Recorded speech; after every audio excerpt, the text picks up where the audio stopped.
¿Qué tal? Bienvenidos a QAP, bienvenidos a esta edición de martes, donde vamos a abordar distintos temas y el principal que duele a todo un país, el caso de María Fernanda Benítez. La forma en que acabaron con su vida es realmente muy escalofriante, muy terrible todo lo que pasó. Y vamos a contarte paso a paso cómo fue que sucedió todo, desde aquel 27 de mayo que se reportaba la desaparición de María Fernanda y posteriormente ya la denuncia de los familiares al día siguiente, el 28, cerca de las 18 horas aproximadamente, fue que los familiares denunciaron su desaparición. Una vez que se denunció la desaparición, el Ministerio Público y la Policía Nacional ordenaron para que se haga una búsqueda y localización. Luego de ese episodio, ya acá vamos a tener de manera cronológica para que ustedes puedan apreciar de cómo fue la investigación, porque mucho se cuestionaba el trabajo del Ministerio Público, de la Policía Nacional, de que nada se hizo rápido, de que nada se hizo a tiempo. Y fíjense acá, 27 de mayo, desaparición, la denuncia 28 de mayo a las 18 horas.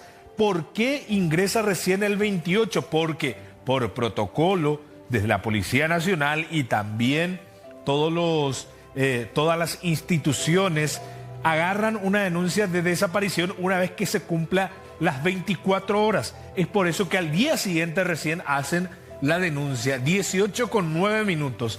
¿Qué hace el Ministerio Público y la Policía Nacional a continuación? Orden de búsqueda y localización 21:30 horas. Pedido de allanamiento es 29 de mayo. ¿Dónde se hizo este allanamiento? ¿Y cuál fue el pedido? El pedido se hizo para poder allanar una farmacia, la farmacia donde trabajaba este adolescente de 17 años, principal sospechoso de este hecho macabro realmente. Y luego de ese allanamiento se hizo en este caso a las 20:30 horas. La primera declaración se dio el 30 de mayo y a partir de allí, cuando se dio la primera declaración, ya empezó a tener una historia realmente muy triste, muy macabra en la forma en que terminó María Fernanda. Nosotros incluso ese sábado 30 habíamos hablado con el papá y tenía la esperanza de que ella pueda estar viva todavía. Acá vamos a ver de manera cronológica dónde se encuentra la casa de esta manera y posteriormente la casa donde estaba el adolescente y hasta dónde la lleva, hasta este sitio. Ahí entierra el cuerpo, la quema viva porque según la autopsia ella todavía respiraba al momento de este hecho. ¿Y cómo trasladó el cuerpo desde la casa hasta el lugar del hallazgo? 90 metros aproximadamente. Una carretilla utilizó, pero ella cómo fue trasladada, estaba todavía viva, se resistió. Según la autopsia también se utilizó un objeto contundente con el cual ella fue golpeada en la cabeza 2 veces. Esos golpes fueron mortales porque le hizo perder el conocimiento. Y una vez que ella perdió el conocimiento, ahí la agarraron, la llevaron hasta donde mostrábamos hace rato que es el lugar donde depositó el cuerpo, la llevó en una carretilla. Y lo más terrible de todo esto y la premeditación con la que actuó este adolescente es que él incluso borró las imágenes de circuito cerrado de la casa para supuestamente no dejar ninguna evidencia, pero sí, habían cables sueltos, habían evidencias por todos lados. Y es por eso que se llegó hasta el cuerpo de María Fernanda. Mitad totalmente calcinada y la otra mitad en estado de descomposición, según también lo que reveló la autopsia que se practicó en la morgue judicial de Asunción y lo que dijo también el doctor Pablo Lemira. A partir de allí comenzó la investigación y se desarrollaba en el marco de un repudio total por parte de los pobladores de, en este caso, Coronel Oviedo, quienes fueron con todo en contra de esta familia, fueron a derribar el portón de la casa, fueron a quemar la casa por esta indignación que tenían. Era terrible lo que había pasado en ese momento, por eso fueron hasta la casa y derribaron todo lo que había en ese momento. Es una lástima, por un lado. ¿Por qué digo esto? Porque de allí se podía haber levantado muchísimas evidencias, saber si de repente había manchas de sangre en la casa, pero la indignación fue mucho más y por eso se incendió la casa, se entró, se destrozó todo en esa vivienda y no se pudo más levantar casi nada de la vivienda porque ya estaba totalmente contaminada a raíz de las personas que ingresaron. Y acá, fíjense ustedes de qué manera quemaban en la parte de adelante, también dentro de la propiedad los cascos azules ya no podían hacer absolutamente nada, porque estaban rebasados, totalmente rebasados ante esta situación, ante esta multitud que solamente pedía justicia por una adolescente de tan solo 17 años. Y el pecado, por decirlo de alguna manera, el pecado de esta adolescente fue estar embarazada. Por eso este adolescente de 17 años decidió acabar con su vida para que su novia no se percatara de que él había tenido otra relación, en este caso con María Fernanda. Por eso él, mejor dicho, planeó todo esto. ¿Y cómo lo planeó? Vamos a ver en las capturas, en estas imágenes que realmente son de terror. Y van a ver ustedes la premeditación. Decíamos nosotros, el 27 de abril fue la desaparición. Y fíjense desde qué momento empezó a planear todo. 27 de abril ya empezaba con este chat. Le decía el presunto autor de este hecho, el adolescente, tengo un problema. Tomó la pastilla y no le funcionó. Hizo ayuna y ponerle que una hora después comió tallarín. Y acá vemos la participación de Micaela, la amiga, que ya fue detenida y vamos a abordar en instantes este tema. ¿Y cuándo fue? Uno nomás. Y yo te dije que tanteé con 2 Pancracio. Y luego le vuelve a responder este presunto autor, le dice, hola, ¿te acuerdas de todo lo que me dijiste para hacer? Nada de eso funcionó. ¿Y será que hay posibilidad de que encuentre alguna forma de que ella se vaya con alguien que le haga perder? Ya hablaba del tema de la criatura. María Fernanda estaba embarazada de 3 meses aproximadamente. Te voy a pagar, dice, y todo si querés. Luego otra captura, ya está el 27 y el 22 de mayo. Acá ya se vuelve más fuerte la conversación y es más terrible. Si le mato a ella y le entierro en el terreno de al lado, ya tenía en mente lo que quería hacer este adolescente, porque ahí es una pregunta, pero era lo que finalmente iba a terminar de hacer. Y acá se ríe, ella dice, ja, ja, ja, yo no soy abogada para ayudarte. Luego vuelve a responder el adolescente y le dice, porque ella a toda costa quiere tener la criatura. Ella ya estaba mentalizada, por más que era adolescente, ya quería tener esa responsabilidad, asumir la responsabilidad de lo que pasó, mientras el adolescente planeaba matarla. Y de esta forma, y vamos a seguir mostrando, y acá abajo le da un consejo de qué es lo que debe de hacer para no dejar supuestamente evidencia. Pero si agarras una jeringa y le inyectas un poco de aire a una de las venas o arterias principales, mueren después de un tiempito, le dice ahí. Y esto le llama la atención al adolescente y le pregunta, ¿y si le pongo muchísimo, o sea, muchísimo aire? Le dice otra vez, le hace esa consulta. Y ahí abajo le responde otra vez la amiga, Micaela, y le dice, ahí se va a pillar o va a salir nomás un chiqui, nomás es. Y después muere así tipo raro, de onda y té nomás. Y nunca se pilla, ja, ja, ja, ja, ja. Dice otra vez, acá ella. Y después sigue la conversación del 22 de mayo y le dice ahí el adolescente de 17 años, indicado como responsable de esta muerte trágica. Yo en casa y hace vos. Y ella se ríe, jajaja, se le pone otra vez. Y el adolescente le responde, ¿después de cuánto tiempo más o menos se muere? Y le responde la amiga, normalmente en el día o después. Y vuelve a insistir. Se hizo con la prueba de sangre y le salió positivo, le dice. Y después medio que pierde la paciencia, él ya no quiere saber nada y le dice, ¿sabes qué? Déjanos más legalmente, gracias, pero voy a hacer nomás ya lo del aire. Porque no sé de dónde voy a sacar tanta plata para hacer todas esas cosas. Le voy a traer en casa y le voy a dar clonazepam y después le voy a inyectar el aire. Dice de esa forma. Es terrible realmente la forma en que planearon todo. Bueno, y ahora a continuación, después de leer estos mensajes, vamos a hablar con la psicóloga Marian Romero,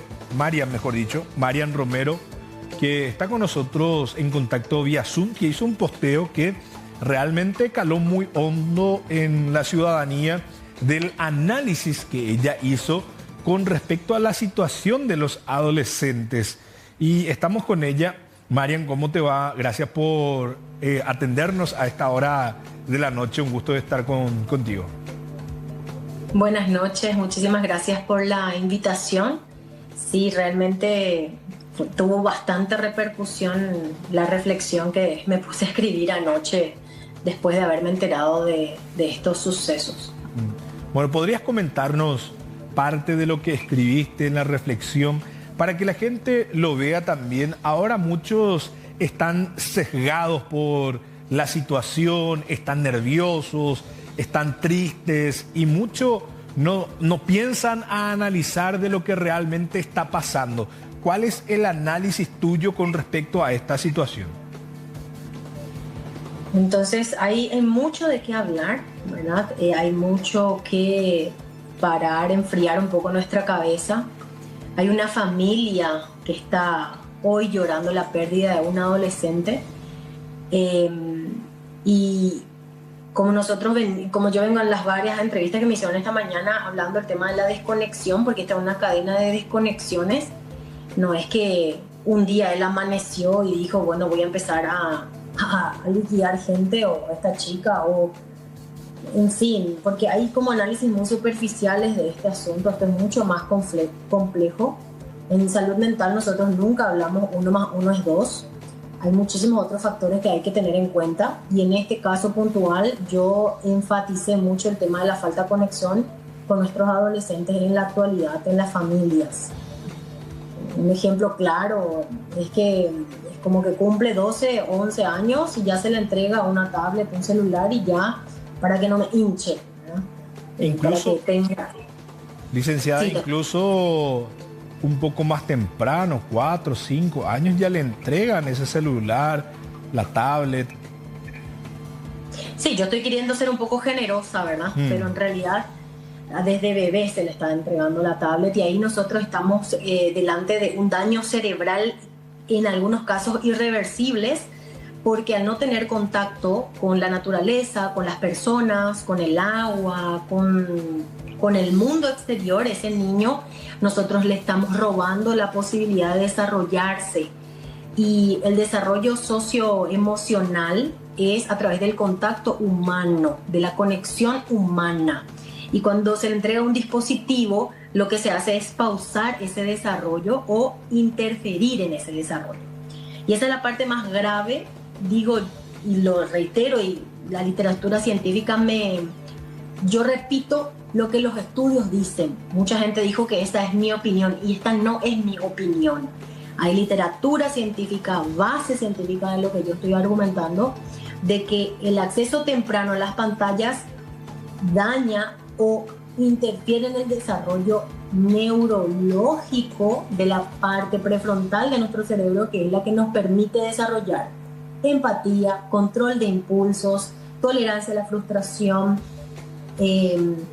la compasión, la empatía, no sé si repetí eso, pero en fin, esa área que solamente se desarrolla en el vínculo temprano, los primeros años de vida.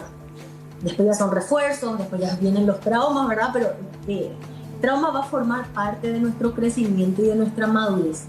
Pero están esos tipos de conexiones que tuvimos en la infancia, lo que va a marcar nuestra vida más adelante. Ahora, con respecto a este adolescente sindicado como presunto autor del hecho, ¿cómo analizarías su conducta que desde la perspectiva que se tiene, de la información que se va difundiendo? ¿Cuál es el análisis que se hace a este adolescente? Y bueno, es muy difícil, que es lo que yo vengo diciendo en varias entrevistas, ¿verdad? Porque yo no tengo el antecedente histórico, su anamnesis clínica, me faltan muchísimos elementos, porque hay muchos factores para tener en cuenta, pero podemos hacer una especulación desde los mensajes de texto, de las descripciones, de la narración de las otras personas, que estamos delante de rasgos, ¿verdad? De características, porque como es un adolescente, tampoco nuestros manuales internacionales nos permiten diagnosticar con un trastorno de personalidad o psicopatía, por ejemplo, que la gente dice ya que desde bebés, ¿verdad? No, nosotros no podemos hablar de rasgos desadaptativos, podemos hablar de dificultades de conducta que pueden indicarnos que está caminando hacia allá, ¿verdad? Y estos síntomas que nosotros podemos ver son, por ejemplo, la total, ¿cómo que se dice esta palabra? La falta de empatía. O sea, es cero empatía lo que nosotros notamos. Es como, estaban hablando como si fuera que era un trabajo práctico que iban a entregar. O sea, era un trámite. Le voy a inyectar nomás entonces, ¿verdad? Era como un trámite. O sea, la crueldad que se ve en ese texto es como lo que yo titulaba una alarma social, que es lo que nos está pasando, ¿verdad? Una conducta planificada, ¿verdad? Premeditada, una frialdad que me da escalofríos, me asusta también. Y el comportamiento de la otra chica también me llamó la atención. Esta tarde escuché que dijo que era una broma.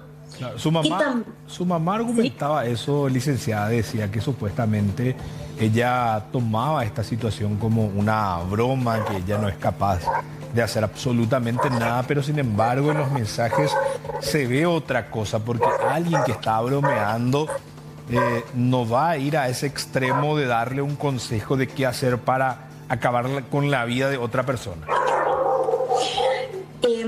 Esto se puede explicar tranquilamente con la falta de conciencia, de desarrollo de conciencia que todavía el adolescente tiene. Ahora, hablamos de él. Ella ya no está más tanto, ¿verdad? No se encuadraría tanto dentro de esa conciencia, porque ella ya es una chica, una joven adulta de 19 años. O sea, no estamos, si bien el cerebro de adolescente se desarrolla hasta los 24, 25 años aproximadamente, el cerebro del ser humano, digo bien, a ella sí hay que hacerle un perfil psicológico forense más profundo, ¿verdad? A ambos.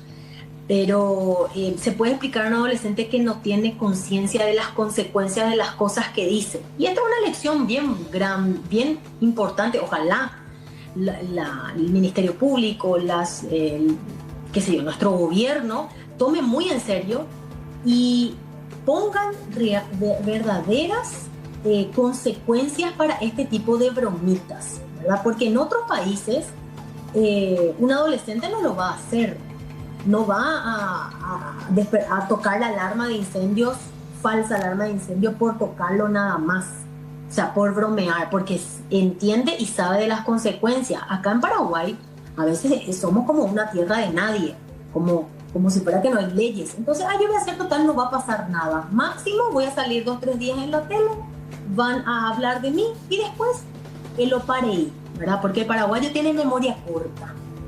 Las autoridades tienen memoria corta, nuestras leyes tienen memoria cortas.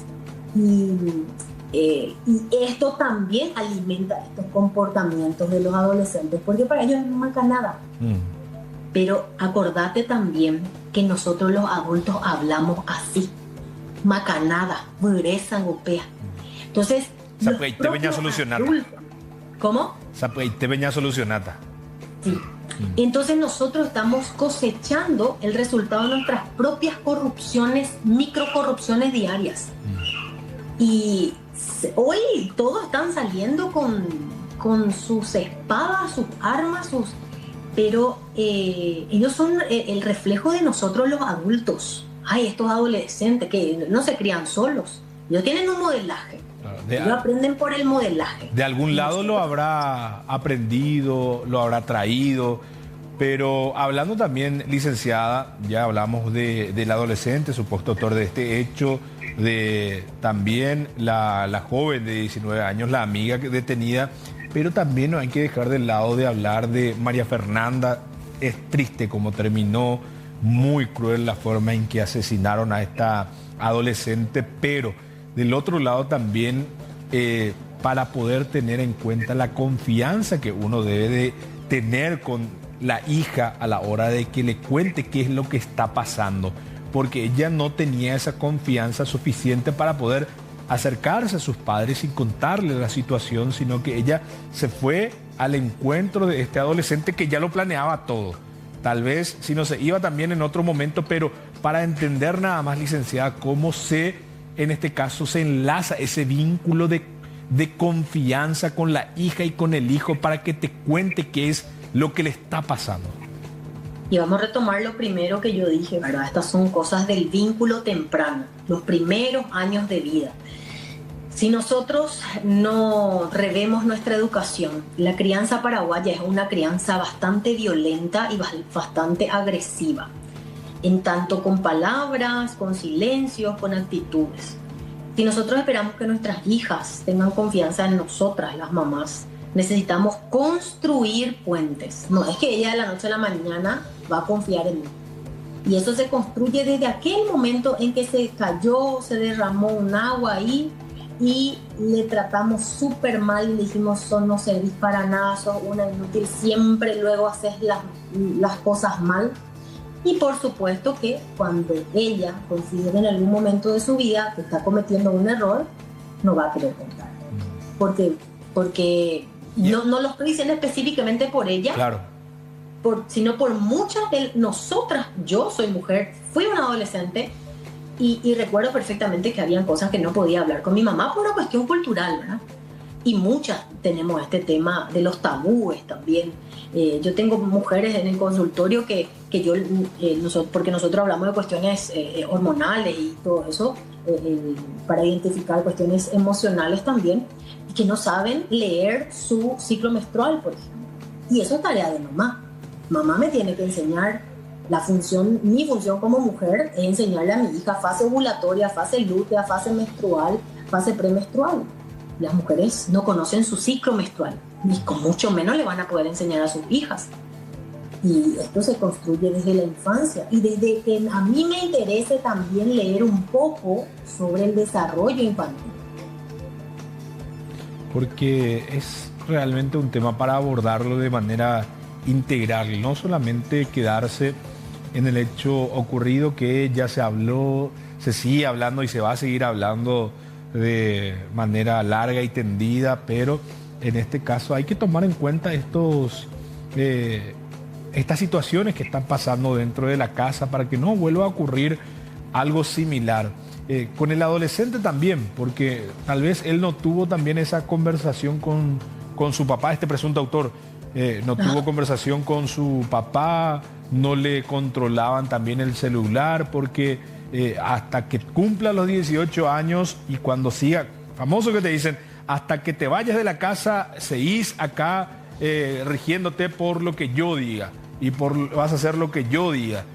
Y en ese sentido tal vez también faltó un poco de control también en el teléfono para que pueda ver en qué anda haciendo, porque esto tampoco no es de la noche a la mañana nada más que él se convierte en esto, ya viene formándose. Sí, esto se va a construir, por eso es que el título es que uno no se vuelve un criminal de la noche a la mañana. Estas cosas nosotros vamos construyendo con nuestras negligencias, con nuestras violencias, con nuestras permisividades. Me atacaron bastante hoy diciéndome que estoy justificando y que estoy suavizando un comportamiento criminal, y en ningún momento el chico, a pesar de que podamos explicar su comportamiento, no podemos justificar, y él debe cumplir la pena. Lastimosamente va a cumplir una pena corta, y si es que no hay una intervención psiquiátrica y psicológica en los próximos años, nosotros tenemos una mente más distorsionada que vamos a entregar a nuestra sociedad, ¿verdad? Nosotros como padres, eso es un cuestionamiento muy importante que tenemos que hacernos, ¿verdad? ¿Qué estoy entregando a la sociedad? Y a veces simplificamos mucho nuestra labor a yo le doy techo, comida y estudio y eso es todo lo que necesita, pero el hijo necesita conexión, presencia, sentirse visible, sentir que existe, sentir que es importante también.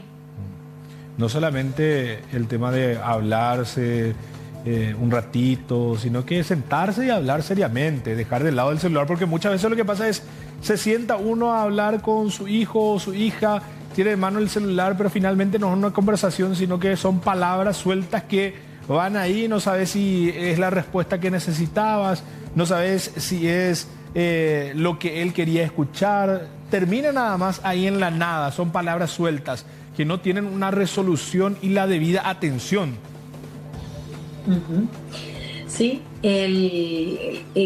la gente se abandera mucho diciendo no hay manual para padres, pero eso es un autoengaño gigantesco en el año 2025, donde la literatura científica en neurociencia, psicología, neurodesarrollo, desarrollo del niño está a la distancia de un tecleo en internet, que ni siquiera tienen que consultar con un psicólogo, es descargar un libro y leer sobre desarrollo infantil.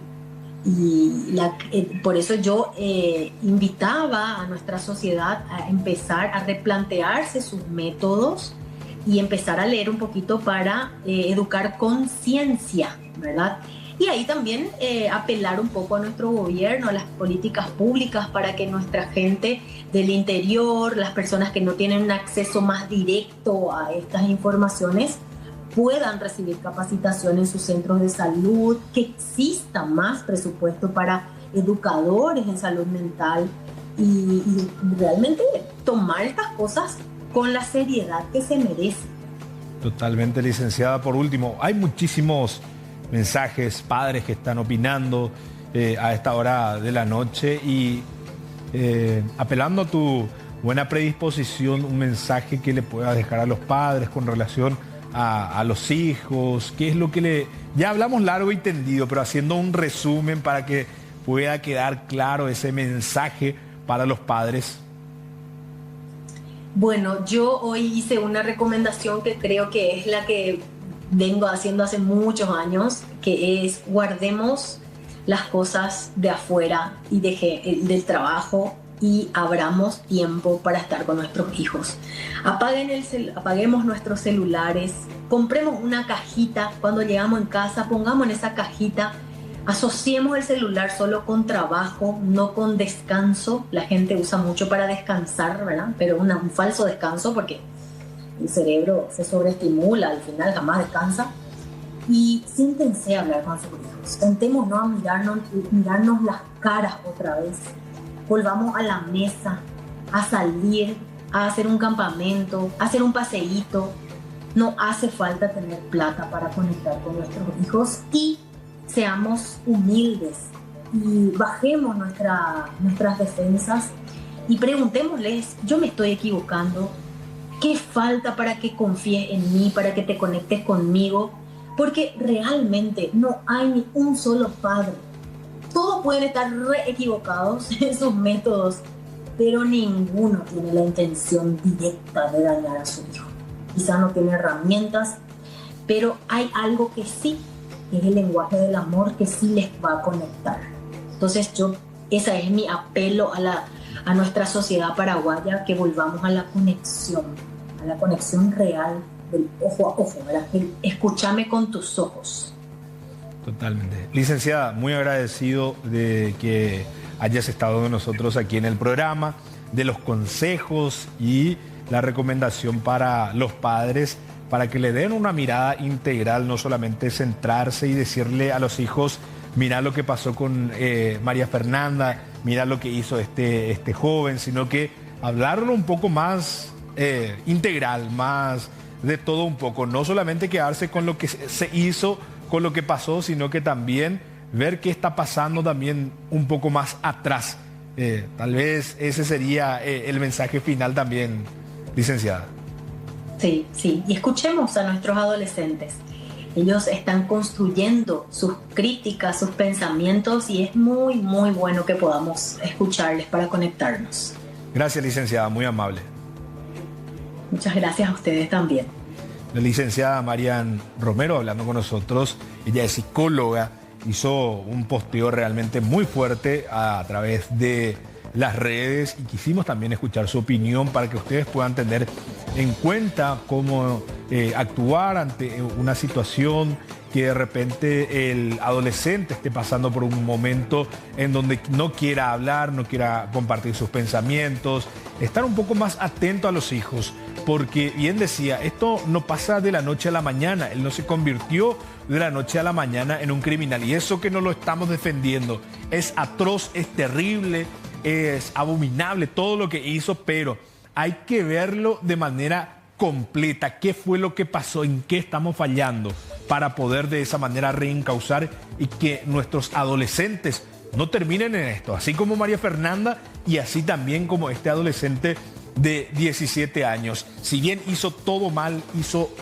realmente algo terrible, también del otro lado está una familia que está sufriendo, y para que no pase esta situación hay que tener en cuenta todo esto que dijo la psicóloga. Y siguiendo con el tema, y muchos cuestionaban del por qué este adolescente va a ser condenado tan solo a 8 años, porque esa es la pena máxima en caso de un crimen grave que un adolescente puede ser condenado, porque él tiene 17 años y va a ser condenado como tal, como un adolescente. Y acá tenemos, para poder hacer lectura, de Camilo Javier Cantero Cabrera. Él es un juez de la zona de Itapúa que nos habla acerca de la recomendación para poder, en este caso, ir un poco más a lo que es la ley penal adolescente.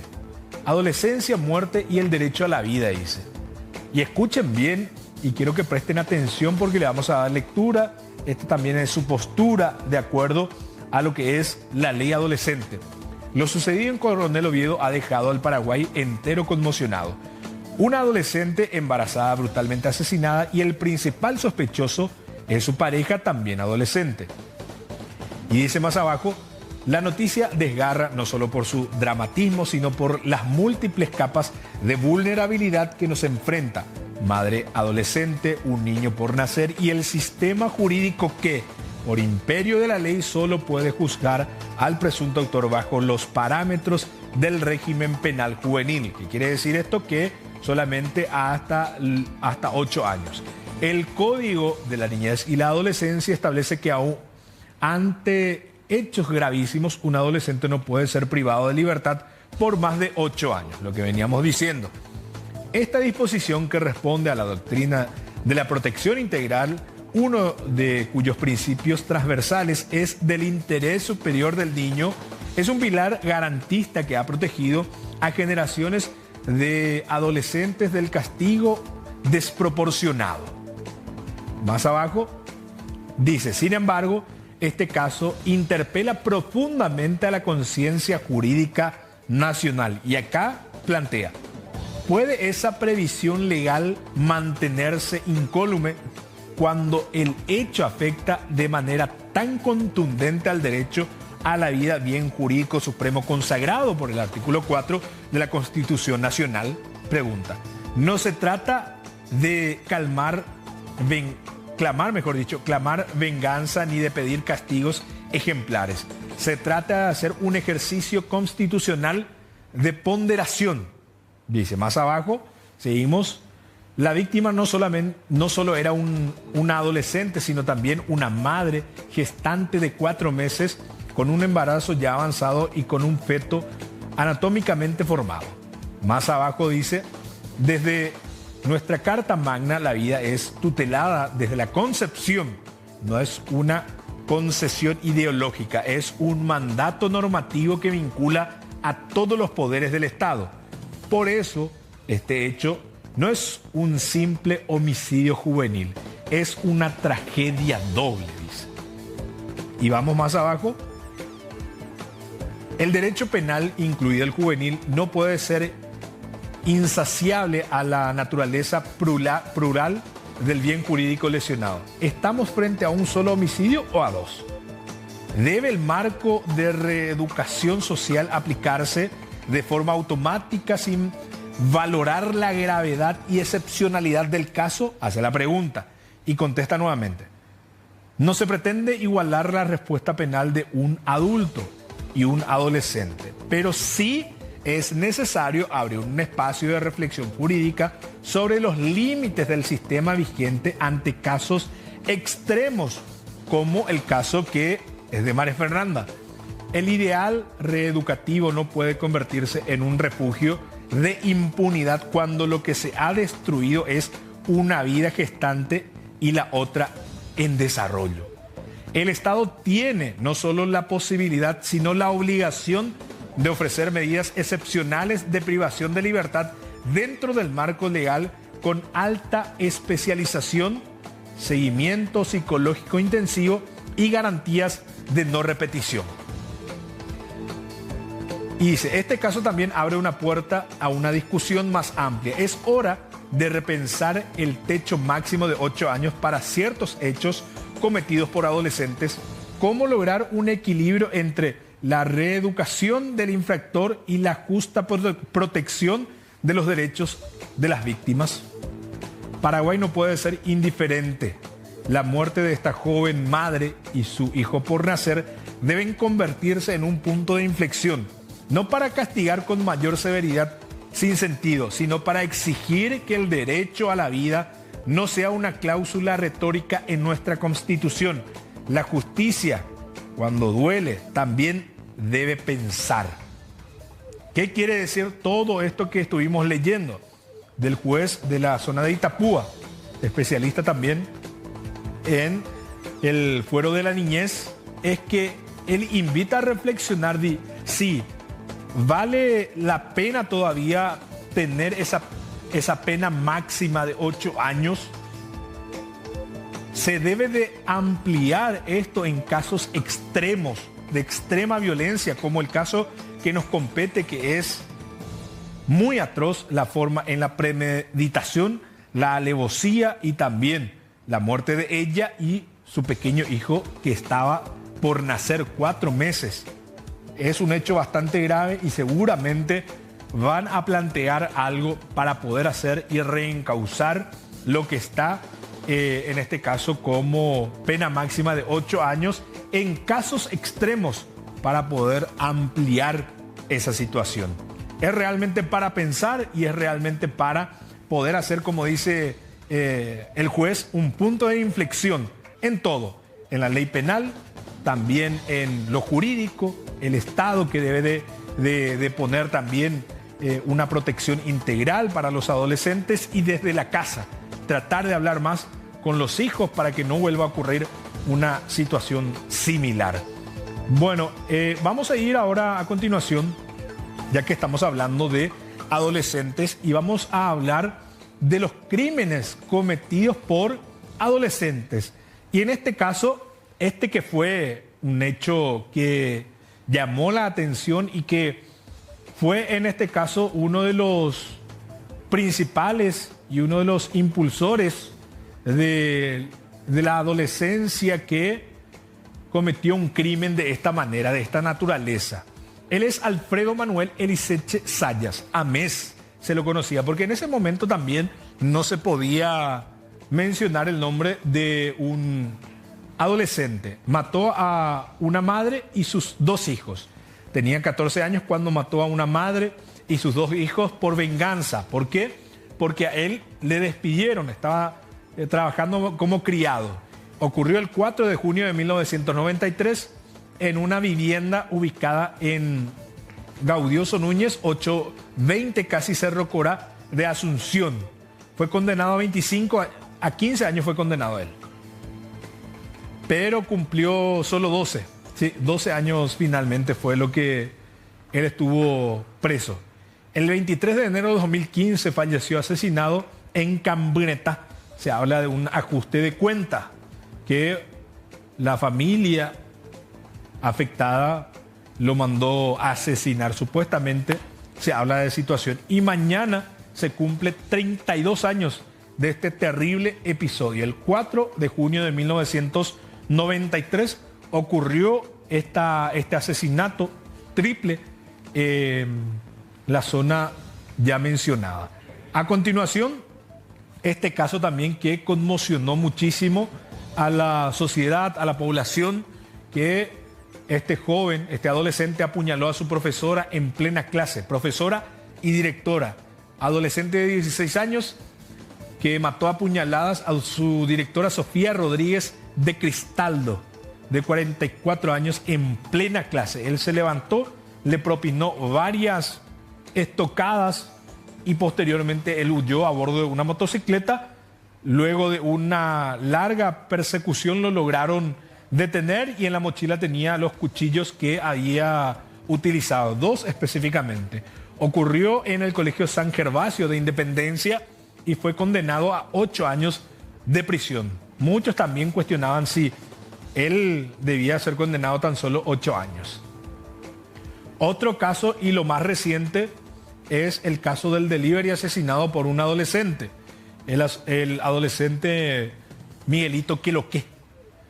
Alfredo Duarte, de 29 años, la víctima. Ocurrió en la tarde del jueves 29 en el barrio San Francisco de Asunción. Un adolescente de 16 años fue detenido por el crimen. Miguelito Queloqué es el sindicado. Y ahora, otro caso más entre los que se destaca realmente, lo que tuvo así una conmoción a nivel nacional, es el caso de María Fernanda. Entre todos los casos atroces que ocurrió, creo que el que tuvo así mayor repercusión, el que tuvo mayor indignación fue el caso de María Fernanda, por cómo se planeó, por cómo se dio y además que no solamente fue ella, sino también su pequeño hijo. Hacemos una breve pausa y en instantes seguimos con más.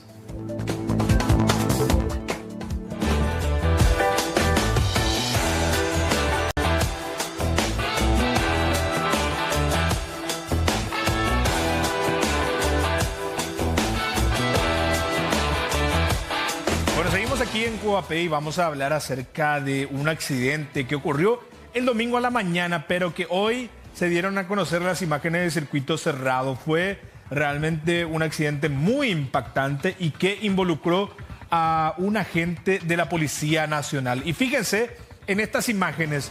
Primeramente este que viene y entra de repente y después sale de su carril y va y embiste a una persona a una pareja que estaba viniendo en esta camioneta. La camioneta quedó totalmente destrozada.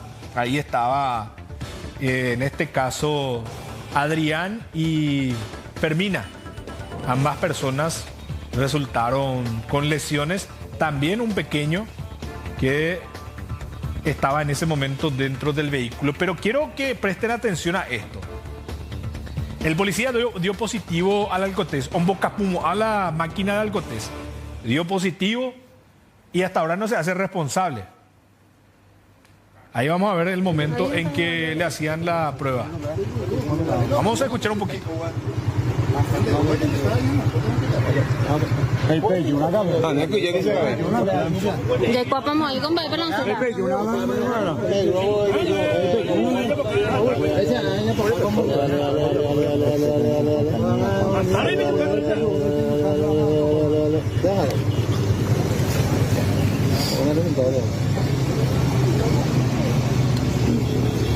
Positivo, mami. 7:36. No podés, ¿será? No podés estar manejando en esa situación. 7:36 salió. Estaba, o sea, impresionante.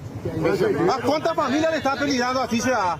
¿Cuánto tenía? 7:36. Vos no podés estar en el volante en esa situación.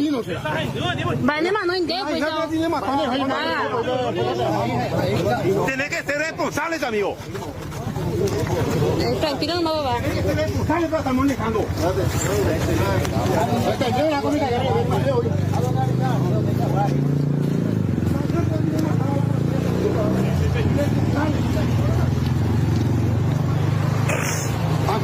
Nahuel, quédate nomás con Sofía.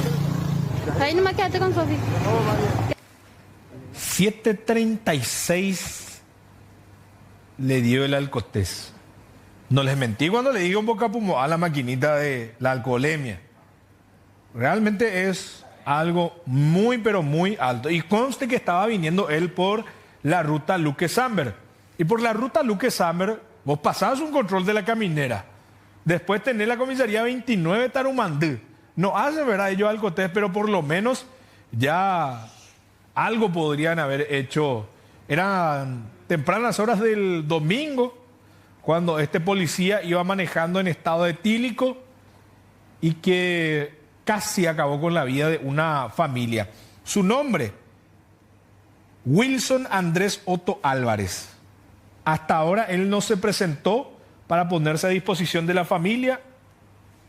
El señor Adrián Díaz y la señora Fermina Brites de Díaz. Y vamos a observar otra vez las imágenes del circuito cerrado porque hay un vehículo que tuvo incidencia. No es para sacarle la responsabilidad al policía, porque entra el vehículo, le pone el señalero y viene a toda marcha el otro vehículo y ya no puede retomar el carril, y eso es lo que provoca que pierda el control y vaya a chocar contra la camioneta. Fíjense nuevamente, porque este vehículo nunca iba a terminar luego de entrar al lugar que quería. Demasiado despacio para entrar del otro lado. Fíjate, ahí viene, entra despacito y viene el otro a toda marcha, se desvía y ya no puede retomar. ¿Por qué no puede retomar? Le daba también la posibilidad de poder retomar, pero sin embargo no lo pudo hacer. ¿Por qué? Porque tú se training. Por ese motivo él no pudo más desviar y fue a chocar contra esta familia. La mujer tiene una fractura en la clavícula. El señor tuvo varias lesiones en la parte de la cabeza y el niño terminó muy asustado ante esta situación. Nosotros hablamos con el señor Adrián y esto era lo que decía. Llegamos en la capilla, luego en la iglesia, y nos pasó esto. Imprevistamente, yo divisé el automóvil de unos 150 metros por ahí. Le hice la seña de luz y yo creí que iba a retomar su camino, y al venirme de directo traté de esquivar lo más que pude, pero en el último me agarró atrás la cubierta y me volcó ahí. Paró mi pensamiento un minuto por ahí, no sé qué pasó. Estuvo conmigo mi señora y mi nieto, José Francisco, nos figuró en la lista de los policías. Y estuvimos choqueados por unos cuantos minutos ahí. Gracias a Dios, a mí me apretó fuerte el techo y me pude zafar y salí, pero mi señora no pudo salir. Y estuvimos en zozobra unos cuantos tiempos ahí. Me apretó el techo, me apretó acá, por la Parte del asiento. Por la espalda del asiento, y casi no podía mover más. Me apretó casi y me nunquelo ahí por eso, no sé, por un milagro no me nunca. A mí no me sorprende más esto porque no hace mucho tiempo acá cerca de la vía Fere, antes un policía le llevó por delante a una chica que estaba sentado para entrar en su trabajo un domingo a la mañana. Un policía que venía, un músico policía que venía, y ellos transan todo el trayecto. Son policías y transan ahí en la policomisaría, en la patrullera, en cualquier parte, y llega a cualquier hora. Y hace lo que quiere. Y es una lástima. Porque si no hubiera sido ese highlight, si hubiera un camión más chico, se moría todo.